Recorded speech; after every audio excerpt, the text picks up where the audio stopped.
Hello? Hello, Yeah. Professor. Can you hear us? Yes. Can you hear me? So we lost your presentation. If you can present it again.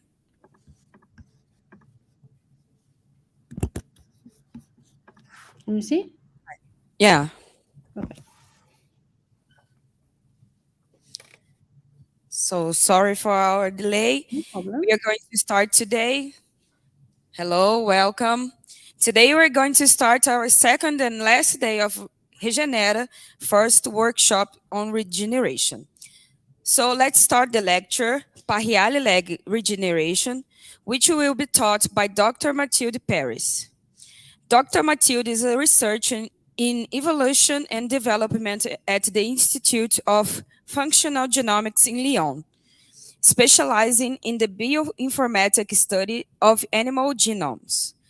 The researcher is interested in various evolutionary questions, such as the origin of the spots of the wings of Drosophila or the metamorphosis of Amphioxus, which she studies in specimens collected in the field or by sequencing its genome by combining experimental and bioinformatics approaches. She aims to elucidate the molecular mechanisms of evolution and development. Let's welcome her with a round of applause.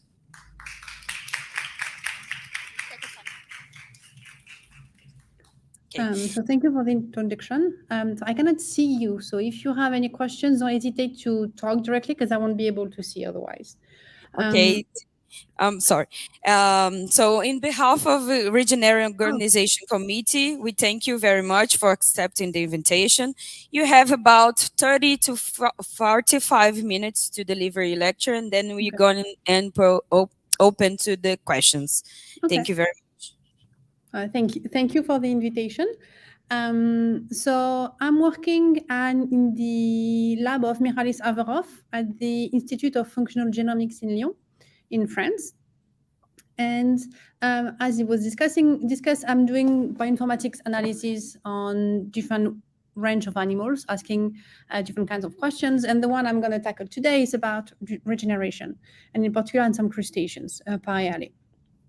And so what regeneration is about, the definition I'm going to give you is that it's the ability of some animals to grow back lost body parts.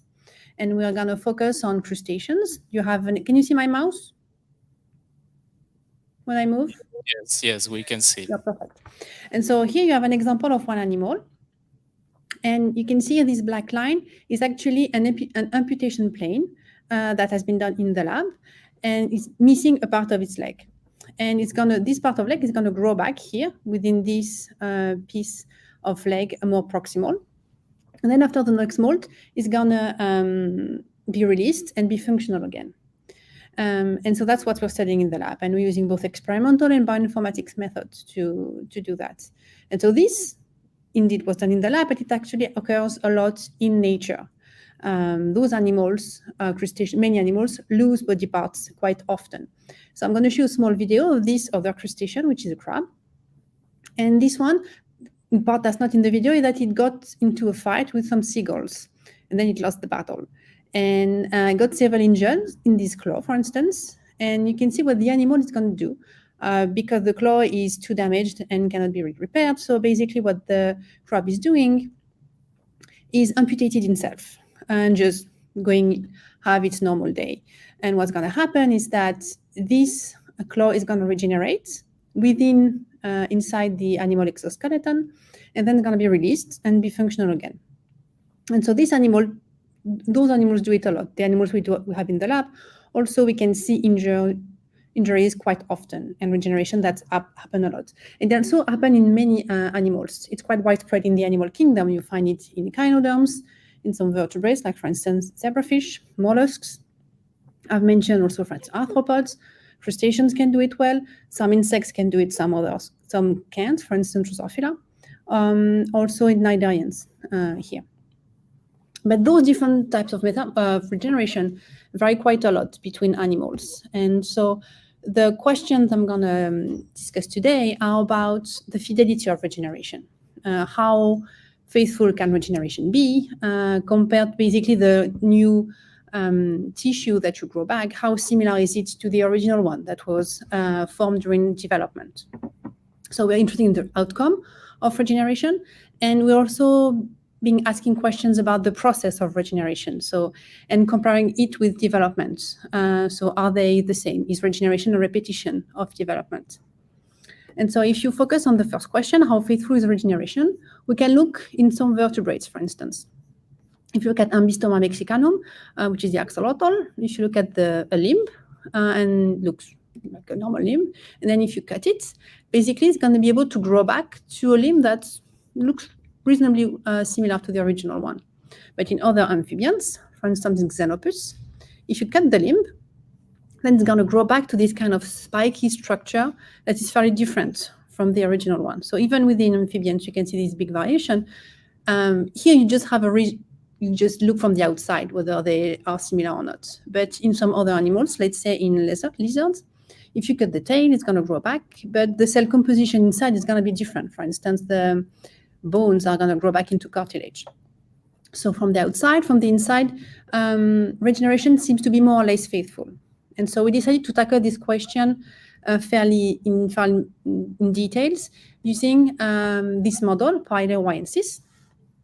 So it's a marine crustacean that here you can see in this small petri dish, and you can see some small stones, and here you have Parhyale. So it's about 1 centimeter long. If you zoom in, that's the animal I showed you at the beginning. We can raise it in tanks in the lab with artificial seawater. And what we're working on are limb regeneration. So we're actually taking those limbs. The animal can regenerate all these appendages, but for sake of consistency, we're working with those.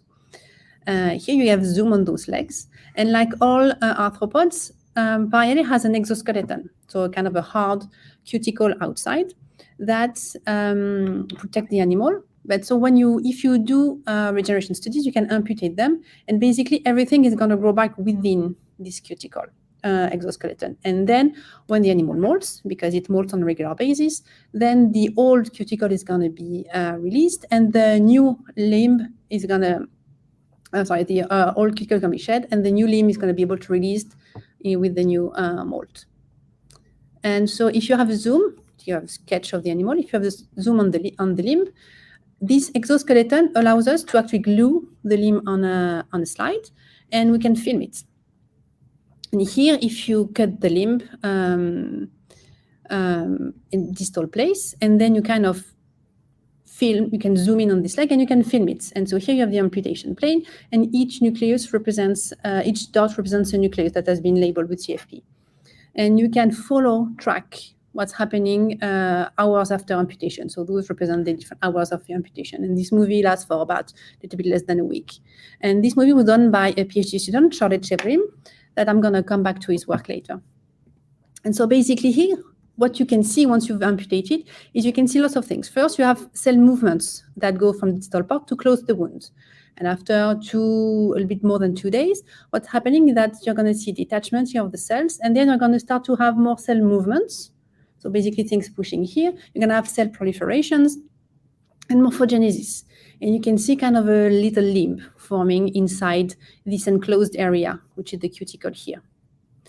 And the animal is going to stay like that until it molts, and then the old cuticle goes away, and then you get this mini limb. And so the question we're asking is, how is this new limb similar to the old one? And so the way we do it is by basically cutting. We take advantage of the fact that the animal is a bilaterian, so it has this symmetry. And so we're focusing, as I said, on those limbs here. And what we do is that we cut them, but only on one side. And then we keep the other side as a control. We don't cut. We let those limbs grow back. And then what we can do is that basically we can compare them. So we have access to the yellow limbs that are our controls that we can compare to the regenerated ones here in blue. And we can do different kinds of comparison. We can compare whether they have the same morphology, they function similarly, and if inside the cell composition is the same. Those are the questions that we've asked. And the advantage of working with this control versus regenerated from the cell animal is that we can control for any individual specific features that, if I have time, I'm going to come back to toward the end, because you can have fairly strong variation between individuals that have nothing to do with regeneration, but that could blur your signal. And so with this system, we actually can get rid of that, or at least control for it. And so I'm going to focus first on cell morphology. So if you, just on casual inspection, the way I showed you pictures from the amphibians, you can compare the morphology of the legs. And you can see them that those are control legs, and those are the contralateral regenerated legs that were left to grow back for 2 months. And you can see that those legs look very similar. You have the same overall morphology. Proportions look the same, except that maybe they're a bit smaller. And actually, they're going to keep growing with successive molts, and they're going to catch up and become indistinguishable also in size. But that's kind of gross comparison. And so Charlotte Chevrim, a PhD student in the team here, decided to go for more detailed comparisons. And what he did was to use those sensory organs that you can see at the surface of the limb. They are distributing along the limb, and decided to map them. So they were not known which ones, they were mapped in other species, but not in Parhyale. And so he mapped them using electron microscopy, characterized them. Some are chemosensory organs, some are more mechanosensory organs. And he looked at where they were located, in which numbers. And this is the picture you get for a normal limb. And we have these exquisite markers that are very stereotypical and reproducible positions. And what he did was to cut the legs from those animals, let them grow back, and check whether I could recover those different structures and whether you recover them in same numbers and same locations. And the answer was yes. You couldn't distinguish them by looking at those, suggesting that even with those microanatomical features, one can conclude that regeneration seems fairly faithful. I'm not going to talk about it, but it also did some functional assays by checking that whether you touch those CT that would trigger the same response between control and regenerated, which it did. But I'm not going to mention that. And that's the only functional assay we did. But what we then went was to look for cell composition, because they look like they're the same. But if you go a bit deeper and if you look at cell compositions, do you have the same cell types?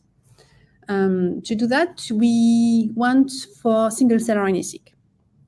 So I don't know whether you're familiar with single-cell RNA-seq. I'm going to give a really quick reminder. So basically, we use 10x genomics technology that uses beads that contain each barcode. And basically, what you want is to barcode each cell differently so that you can know where your RNA that you have sequenced come from. And you do that for each cell separately. And so you use those microfluidic chambers that allow you to isolate in those oil droplets a cell with a bead that contains specific barcodes. And you're going to be able to barcode all your RNA from your cell in the reactions. And at the end, you'll be able to sequence all your different RNAs that will contain those cell-specific barcodes. And a posteriori, after sequencing, you can attribute each RNA-seq read to a particular cell.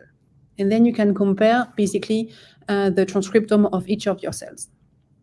So Alba Amazon, PhD student in our lab, now she's a postdoc because she's graduated last year. She did all those experiments in the lab. And so what she did was first, we didn't know actually what kind of cell types to expect. We had some expectations that you should see some epidermis cell, muscle cells, but we actually didn't really have any molecular profile of those cells, nor did we know what they may contain, maybe other unknown cell types. And what she did, she took some animals. She didn't do any regeneration experiment. She just cut the leg, collected the limbs, did some single-cell RNA-seq experiment. She actually went for single nucleus RNA-seq because she couldn't do it with single cell, but it worked really nice with just the nuclei. And so here you have this kind of plots. I don't know if you're familiar with them. So they're called UMaps. So it's basically a 2D representation of sequence variation between different cells. Each dot represents a cell. And the closer they are on this graph, the more similar their transcriptomes are. And so when she did that, she has a few thousand cells from whole limbs. She could identify different, basically cells kind of clustered into groups. And she tried to put names on those clusters. And so she used different methods. One of them was to use known markers in other species. So for instance, you expect that more cells will express myosin heavy chain. And so when she looked at the expression of myosin heavy chain in the different cells here, is color-coded the same new map, but this time the color represents levels of expression of different genes. And so you can see that here, this gene is highly expressed. You can see a dense color, specifically in those cells. And she used other methods that all concur to say that these cells are probably muscles. And she can use different types of markers to identify different types of cells. For instance, here, she used this neuronal marker that's expressed specifically in those cells to conclude that those are neurons. And she could do that for different cell types. She could put the labels that you can see here. She couldn't put labels on all the different cell types you saw for various reasons. Some maybe because we're lacking markers, or we don't have a good conservation of known markers between model systems like Drosophila and our Parhyale royensis crustacean. Or it could also be that you have unknown cell types in Parhyale, because crustaceans haven't been as well studied as other groups. And so she has her atlas. Whether she knows what they are, at least she has those kind of different types of cells. And so what she did was to then, so she has these particular data sets. And so she decided to cut legs from animals and let them regrow. She did two types of experiments. She did let the limbs grow back for 2 months or for 6 months. So she ended up with those different controls at 2 months or 6 months and regenerated samples at 2 months and 6 months. And she did the same analysis. And she gets each time a different graph. But then you might say, so now what you want to do is to compare them. So how do you do that? They kind of look all different, but because you have some sample-specific signal. And so she basically integrated those different data sets together and ended up with one particular map with all her cells. You have about 40,000 cells here, all the cells from the different experiments. And she did again with what she had done thanks to the atlas she had built. She could identify those different cell types that she had seen before. So for instance, the epidermis, the neurons, the muscles. And so then the question she asked is, so do I recover those different cell types in the regenerated sample compared to the control? And so here you can see color-coded cells coming from uninjured limbs in yellow and regenerated limbs in blue. I don't know if you can see, but you get kind of yellow and blue all over the place. You can even kind of split the signal for each data set. So here you have the uninjured limbs in yellow and regenerated in blue. And I don't know if you can see, but basically you get yellow dots and blue dots at the same locations, which tends to suggest that indeed you can recover all the different cell types. So if you're really, really good, you might have noticed this one that's different. It's present in one data set of uninjured and one data set of regenerated, which actually comes from the same batch of animals. And so this is actually a batch-specific effect I can come back to later that's related to molting.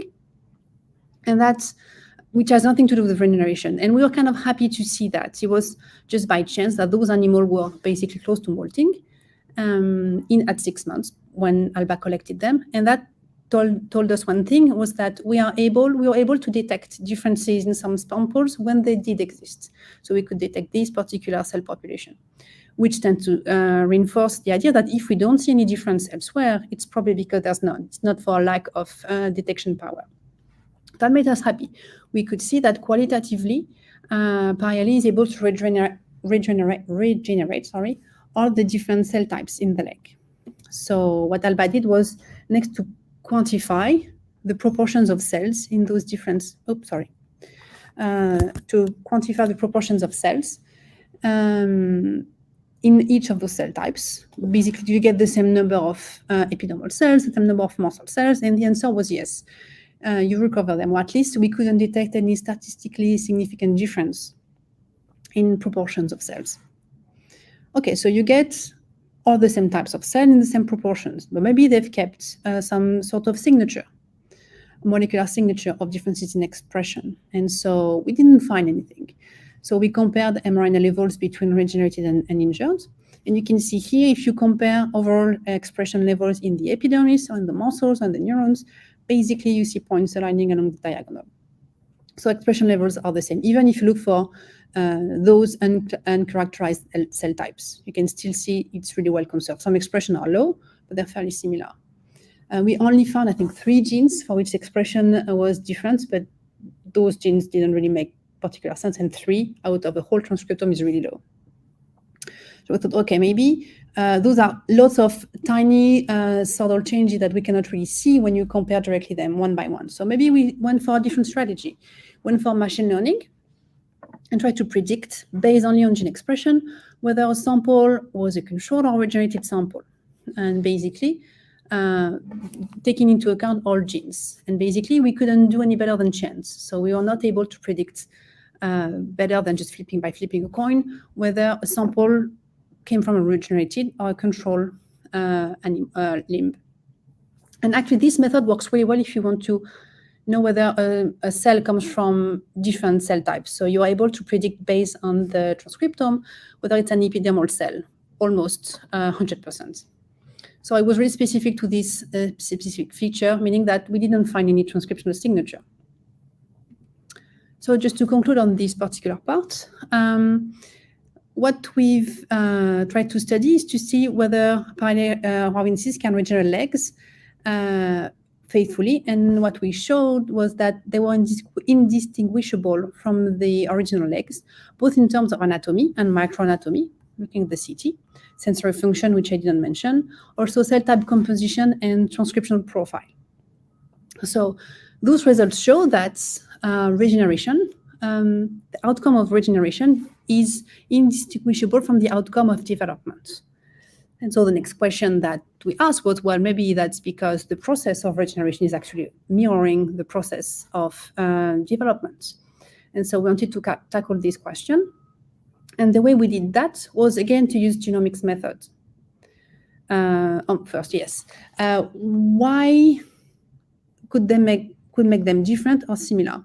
Well, this is a drawing of an embryo of Parhyale, and this is a drawing of an adult that I've showed you before. And those different development and regeneration occurs in different environments, either embryo or adult. They can occur at different scales, at different speeds, and with different cell populations from the beginning. And there are also some similarities. If you look at an embryo, this is the whole embryo of Parhyale. You also get those cell processes of cell divisions, cell movement.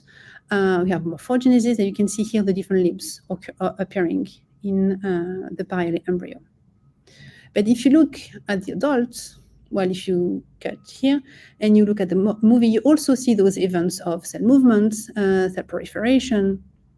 You can also see this little limb appearing. And so you can compare those two different processes in different ways. You can actually look at the cells moving using imaging. Some people do that in the team. What we also did was to use molecular profiling. And so the idea was to compare gene expression during regeneration and during embryogenesis of the leg. I'm sorry. And try to see whether we could see any differences or similarities between those two processes. For instance, do we use the same genes, the same pathways? Are the genes used in the same order? In this particular example, for instance, what gene is expressed late when during embryogenesis and much earlier in regeneration? Can we see that? And so this work was done with Chiara Sinigaglia, a postdoc in the lab, who's now established her own lab in the south part of France. And she's working with nidai and regeneration now. But what she did was to collect pieces of limb throughout the course of development, in this case between 96 and 192 hours post-fertilization.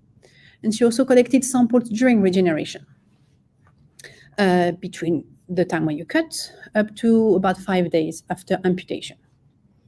And so what she saw was that so that's the experimental plan.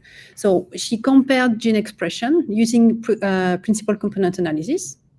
And she thought that basically there was a lot of changes in gene expression, and that she could correlate them really well with the sampling time. So basically, she could order points according to when they were sampled.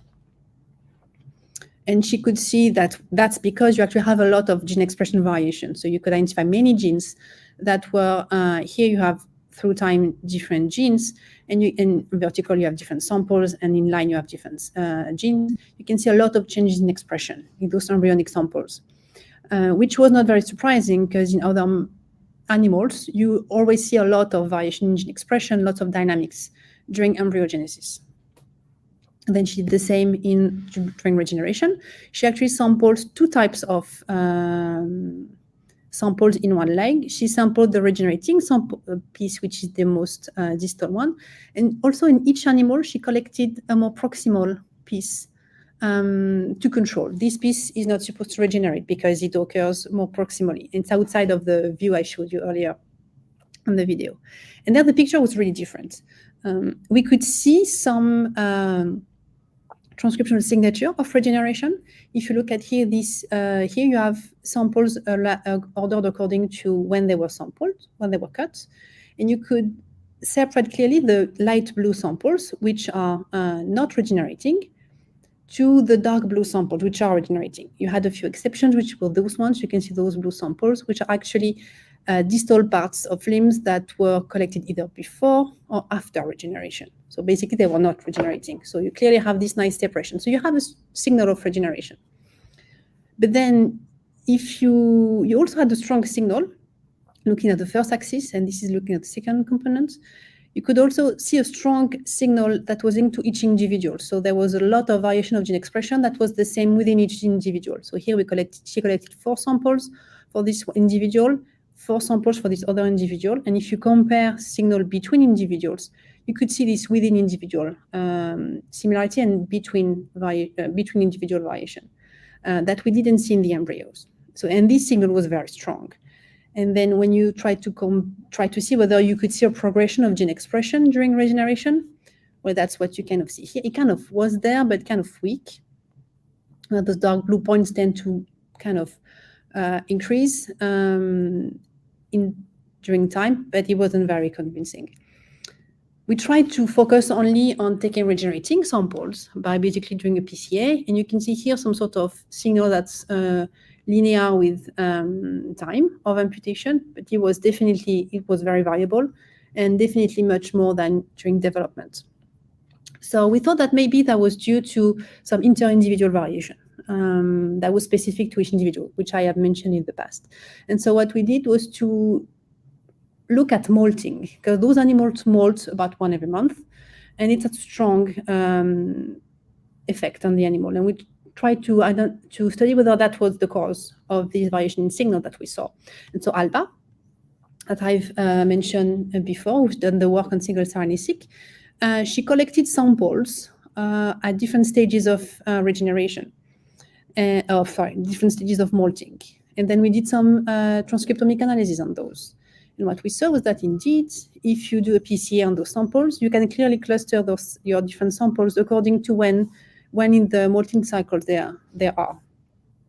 And so basically here, when the animal molts, if you can clearly see here a correlation, or you can draw a line between freshly molted samples to samples that are about to molt.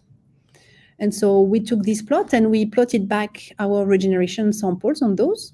And basically that's the picture we got. So the triangles are the regenerating data sets, and the circles are those same ones here. And you can clearly see that some samples in red here were really close to molting. They were kind of right there before molting, compared to the bulk of samples here that were kind of in the intermolt phase. And those samples are the same ones as the one that had a high expression that I showed you in the previous plot. So we are kind of convinced that indeed there's a strong intervariation, strong signal for intervariation between individuals, and that molting was one of those ones. That's an issue because what we want to study with in those animals is the effect of amputation and regeneration. But there are many other features that can affect gene expression. It could be sex, infection, metabolic states, basically also hormonal status, and things that we don't even know what they could be. And so the question was, how can we study amputation in isolation from other processes? So one thing that makes a big difference is that amputation is a local phenomenon, when all those ones are actually systemic phenomenon for the most part. So we thought that maybe we could use those proximal samples that had been collected here and use them as a control for any systemic effects, and then identify gene expression changes that would be specific to regeneration. And so this is what I mean. We have some transcriptomic signal that's common and some that's specific. And what we expect that the common one will affect both samples the same way, and the regeneration specific signal should affect those distal limbs specifically. And so we use Bayesian modeling to actually dissect the contributions of regeneration and the individual physiology on the expression level of those particular samples. And I'm going to cut this slide, but basically we were happy with the modeling that actually kind of did a good job, where we think we were able to remove most of the molting signal. And so we ended up with PCA here that you can see the correlation between, though you could see a nice correlation between the main axis of variation and time of imputation. So we think we have cleaned the data at least as best as we could. And so that's what we get.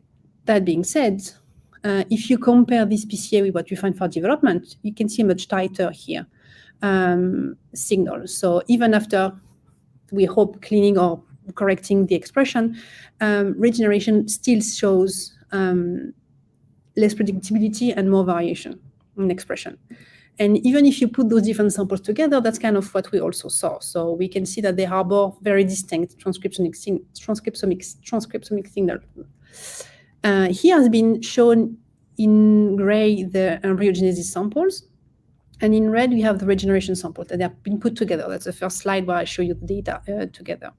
And so basically you can see different things. First, you see this nice ordering according to color, that's proportional to time of sampling in the embryogenesis sample, which is not as much the case in the regeneration.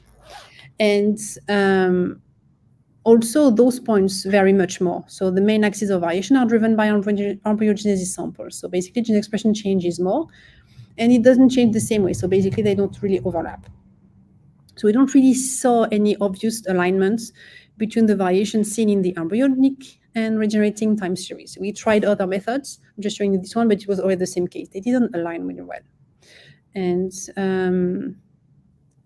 for the second time, let me just skip a few slides. We tried also to do some clustering of gene expression, to try to group genes according to their dynamics of gene expression during regeneration of development, and try to see if we could see the same types of dynamic.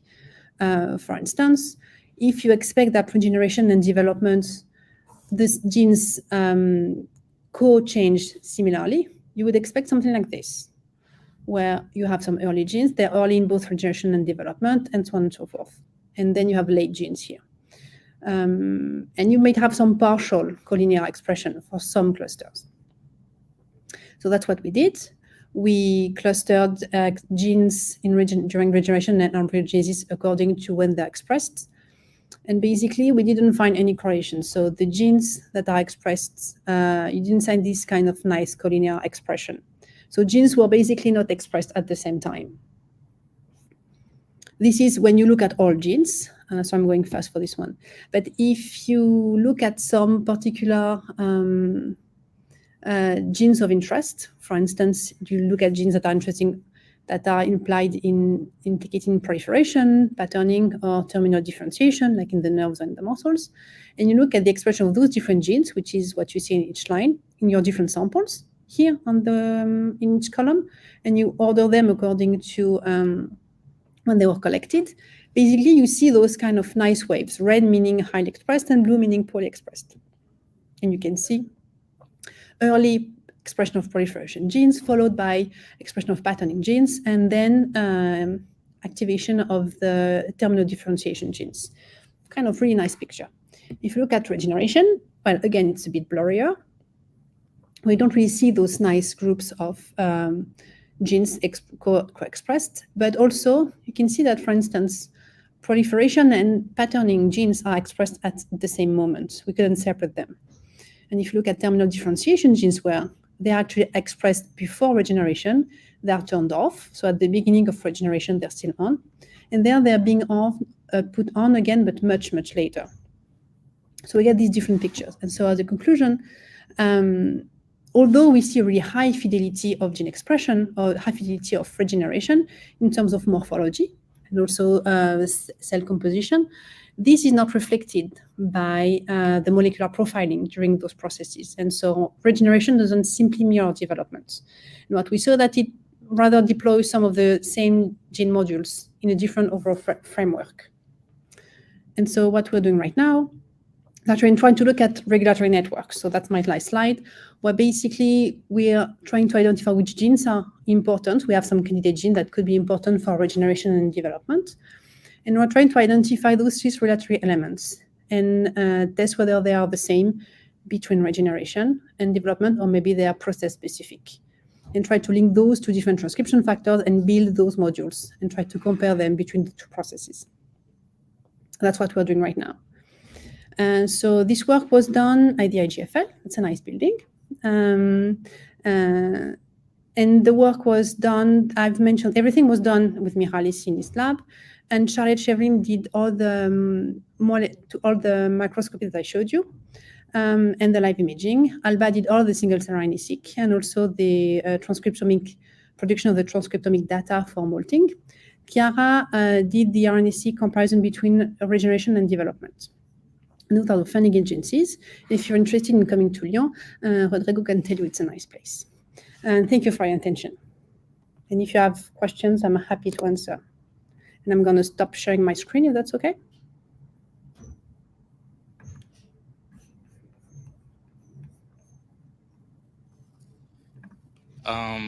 Thank you, Matilde. This was a very enlightening and insightful lecture.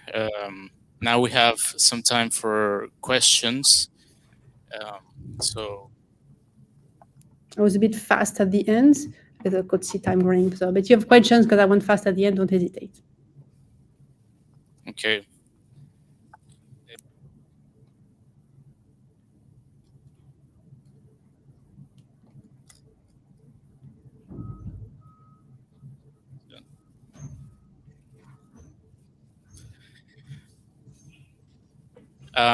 Okay, I have one question for. Okay.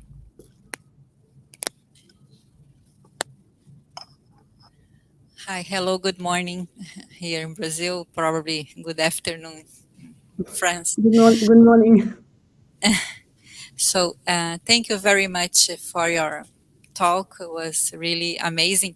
I would like to ask you, Dr. Matilde, whether is it possible to know if any trophic factor is sent from the limb that remains after amputation? If you can, let me rephrase it. So if you put different membranes with different pores at the end of the amputed leg or limb, if you can screen different protein size that can influence the regeneration. So whether you have any hint about if the remaining part of the limb send signals or trophic factors or anything to start the regeneration process, and whether you can tackle this problem just by covering the end of the limb with different membranes with different pore sizes in order to have evidence on the size, or if this happens or not. I don't know if my question is So you let me know if I answer your question.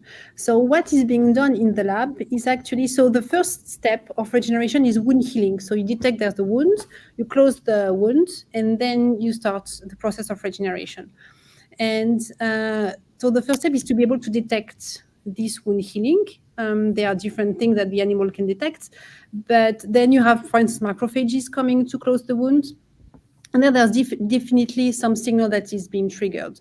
Chiara, that I have mentioned, she also worked on the role of nerves in triggering this wound healing phase. And that's something that we are currently investigating. I'm not doing it, but some people are investigating, is basically how the animal senses that there's a wound and how it triggers it.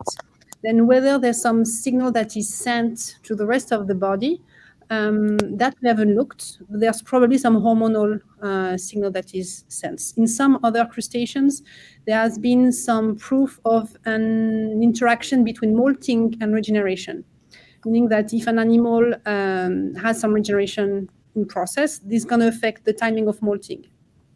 We have seen that in Parhyale, if the animal is close to molting, it's not going to regenerate. It's basically going to close the wound, stop there, and start again after the molting. The kind of functional deterministic hypothesis being that it doesn't have time to regenerate before the end of before molting occurs, so it just stops and waits. And so there's some sort of interaction between those processes, systemic signal and regeneration. But in some cases, regeneration affecting molting, and in our case, we've seen the opposite. Bigger signal than that we haven't seen. It's probably local, so the nerve effect, if you kill the nerve, basically you block regeneration. So there's going to be some signal going there, and somebody in the lab is trying to investigate this. So what is the signal from the nerve that could regulate, trigger regeneration? I don't know if I've answered your question. Hi, Matilde. Can you hear me, Rodrigo? I hope you're doing well. Thanks a lot for your talk. I really miss Leon and all the guys in the lab. So, yeah, thank you very much, Matilde. I was wondering now. I mean, we spoke a lot during my time there, but some things came up after seeing your talk. I mean, what do you think? Because I really find very interesting. I spoke also to Michalis about this differences in signaling between molting and non-molting animals. But then I was wondering, like, how general, like, it's more evo question. How general you think, like, because not all animals molt, so we have the ecdysone, which is probably maybe specific to definitely specific to arthropods. But do you think you would also see something similar with molting if you would look like to xenopods during development, or you think this is something that would be more specific to really to arthropods? This one thing that came up to my mind.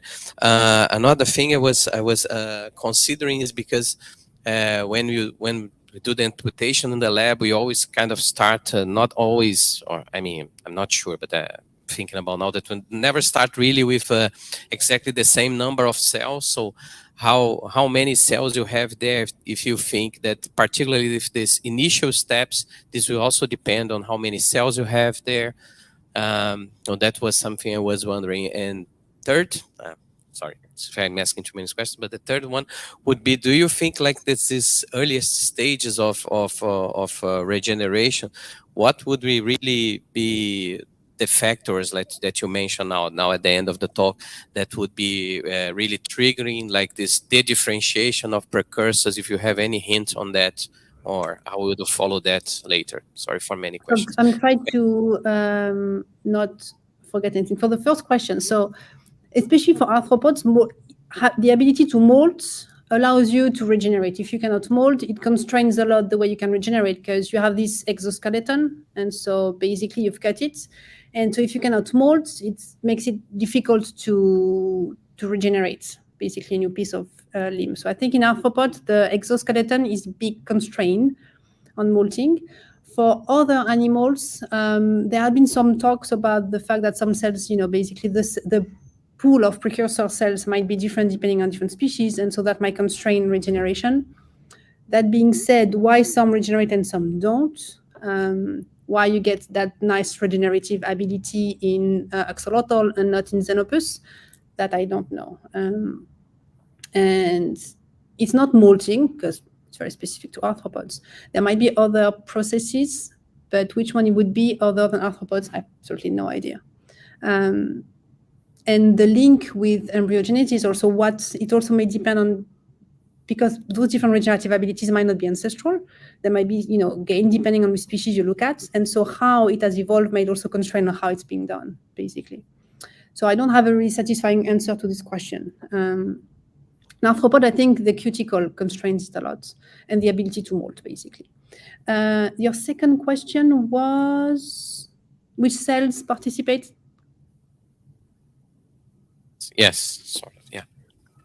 Yeah, which cells Or the number of cells. So depending on where you cut, so you can cut really distally or really proximally, and they're always going to regenerate. It might take slightly more time if you do it proximally, although Alba, that I've mentioned her work, tried to check whether it really made that big of a difference. It's slightly longer if you have to regenerate the whole limb, but the animal is going to be able to do it anyway. I don't think the area where you have cell proliferation changes in terms of sizes, as far as I can tell, although I don't think people have looked. And which cells? Well, it depends on what kind of tissue you're looking at. If you're looking at epidermal cells, then they actually come from epidermal cells themselves. And so we don't know, for instance, muscles. It's suspected they come from those satellite-like cells that are within the muscle. So depending on which cell type you're looking at, it's not going to be the same cells that contribute, and maybe not the same numbers, but actually we don't really know.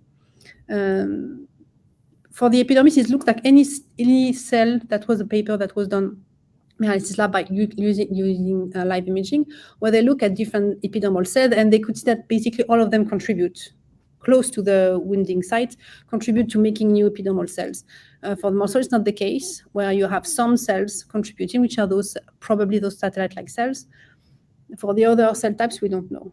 We're trying to figure out what Alba is doing right now. Is also some people doing live imaging, of course, but also what she's doing is to try to do single-cell RNA-seq during regeneration and try to reconstruct those trajectories of cells to know what comes from where, if I may say that.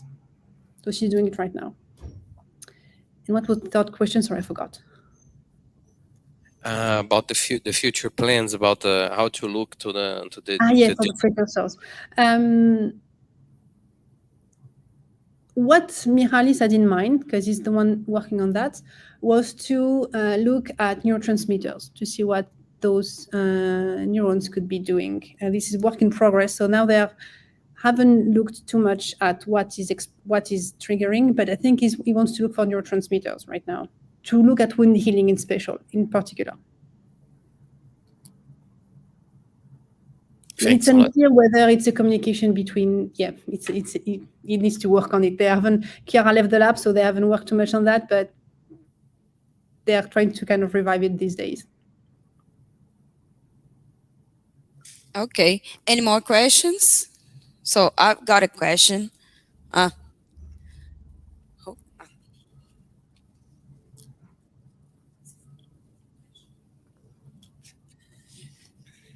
Hello, good morning, Matilde. Good morning. I'm one of Rodrigo's students. I do work with regeneration in tribody and leg. And I was thinking, how do you control the molt cycle on Parhyale, since the molt is so important to the regeneration? And in tribody, this is already described in some articles, but I don't know exactly how do you control this molting cycle. And it's my question. So it's a pain. I don't do it. So, but basically, what you need to do is they molt.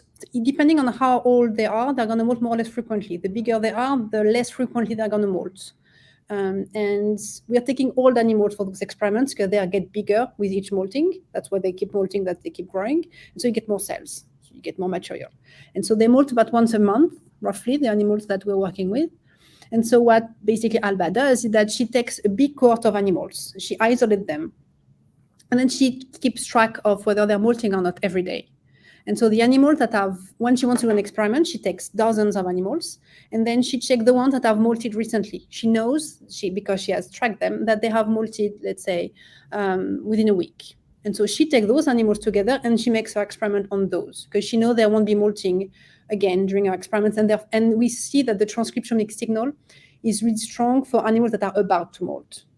So when they have already molted, they kind of have a really uniform transcription profile up to the point where they get back to molting.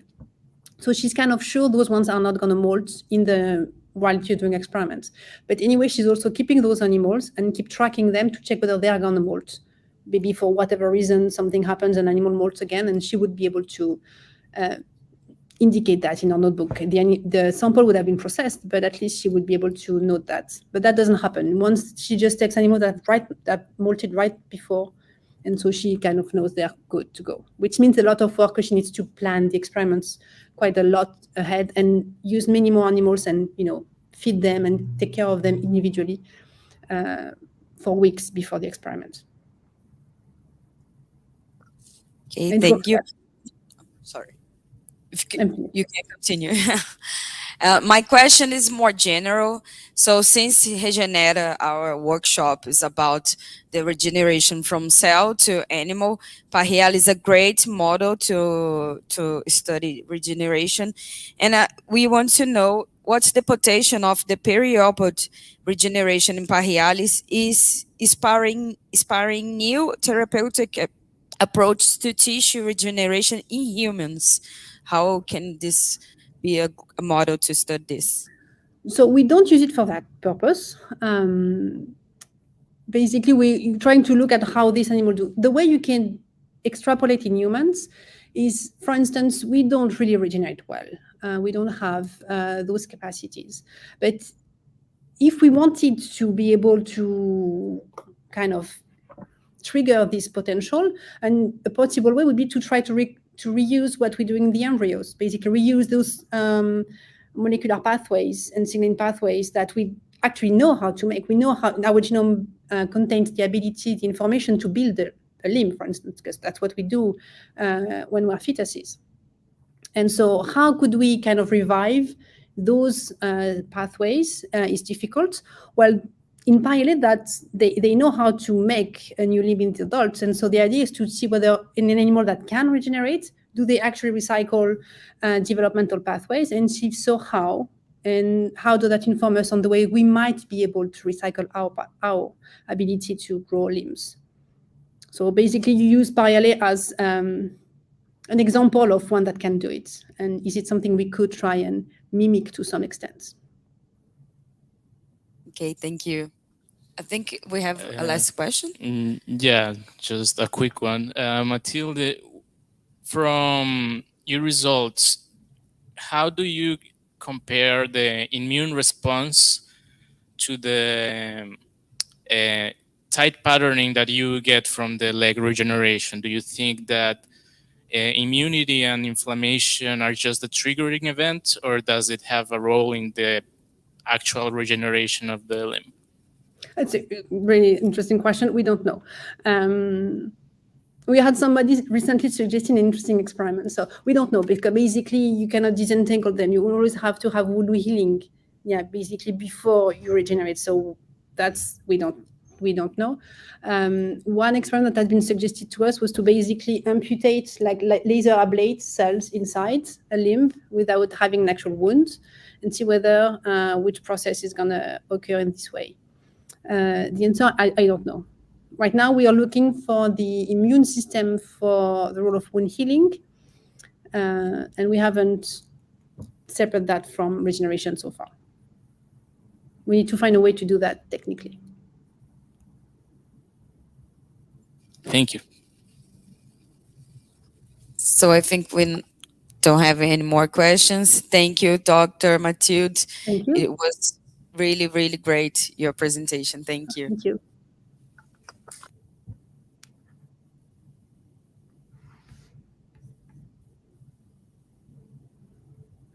Bye-bye.